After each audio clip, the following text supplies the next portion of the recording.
Pakistan is getting closer to taking its national carrier private.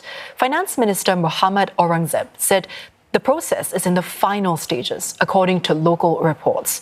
The airline is seen as a drain on the economy, with privatisation a condition under its $7 billion IMF bailout. Hira Mustafa filed this report for CNA from Islamabad. Pakistan International Airlines was once a symbol of national pride. In the 60s and 70s, it was considered one of the best carriers in the world. Cabin crew wore uniforms designed by Queen Elizabeth's dressmaker, and PIA was one of the first to offer in-flight movies. But today it's debt-laden and struggling, and selling it may be its only chance to regain some of its former glory. There needs to be investment in the fleet of PIA. There needs to be investment in the overall business efficiency of PIA. These things can actually come from the private sector if a good group or if there is a large investor who has the muscle to actually pull it off.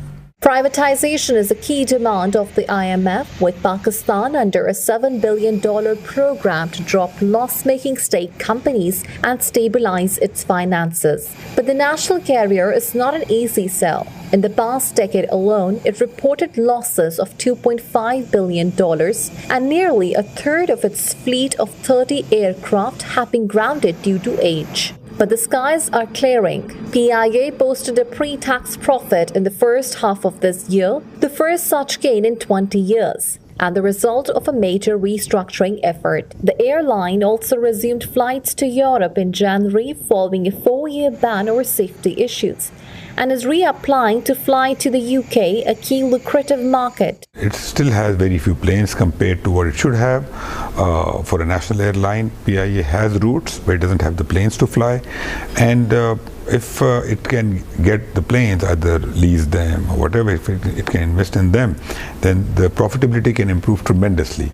A privatisation attempt last year drew only one low-ball offer over concerns of limited control. This time, with the government selling a majority 75% stake, bids are expected from 4 domestic groups, including a military-backed conglomerate. Besides the national carrier, airport operations and services will also go private, starting with the capital's airport. Islamabad is the first one, and I'm hoping that after this, once we inshallah successfully bring private sector in Islamabad, then we will have more airports go into the private sector hands. But the impending move has sparked protests from employees who fear for their livelihoods. तो जो ही नया बंदा आएगा तो इन सब लोगों को फारिग करके दोबारा जो लोग आना चाहेंगे तो उस कॉन्ट्रैक्ट पे आएंगे, उनकी परमानेंट जॉब्स खत्म हो जाएगी. Officials may see privatization as a lifeline, but analysts say without broader reforms and coherent policy, it may just be a stopgap for the country's economic woes. You attract foreign direct investments, you increase your productivity. That is the only way to get rid of the IMF. Selling private, the PIA will not solve your IMF problem or all the economy problem. The stakes are high for all involved. The government wants to finalize the airline sale by year's end in hopes that it will help stabilize Pakistan's debt-laden economy and restore investor confidence. But analysts say one landmark deal alone won't have much impact, and that the government needs to build on the momentum to privatize other state-owned firms and implement reforms.